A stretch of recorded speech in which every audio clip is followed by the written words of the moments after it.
வீரப்பன் மகள் அவர் தான் செட்டில்மெண்ட் பண்ணி அவங்கதான் இந்த வேலைகள் எல்லாம் முடிச்சு கொடுத்துருக்கதா தகவல் வருது. நீங்க நல்லா என்னதான் புரிஞ்சுக்கங்க. சொல்றீங்க? ஆரம்பத்துல ஆமா முதல்ல ஹரிநாடாரு, ரெண்டாவது செட்டில்மெண்ட் பண்றதுக்கு பயன்படுத்தினது மதுரை செல்வம், அதுக்கப்புறம் சாட்டை துரைமுருகன், இப்போ நம்ம வீரப்பனுடைய மகள். இப்படி வீடியோவுல பொண்டாட்டின்னு பேசுறீங்க. ம், ம்.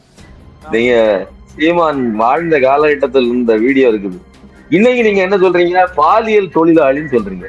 எவனாவது இந்த சமூகத்துல பொண்டாட்டிய பாலியல் தொழிலாளின்னு சொல்லுவானா? அந்த விசாரணை அளவுக்கே போனதுனால அப்புறம் மேல போய் மேல்முறையீடு செய்து அது இடைக்கால தடை, அடுத்து இந்த வழக்கை அழிக்கிறதுக்கான நகர்வை செய்வோம். அதுக்கு நாள் இருக்குல்ல. விஜயலட்சுமிக்கு செட்டில்மெண்ட் அது இல்ல விஷயம். அங்க என்ன டீலிங்க போட்டு நீங்க செட்டில்மெண்ட்டை முடிச்சுக்கிட்டுறாங்க.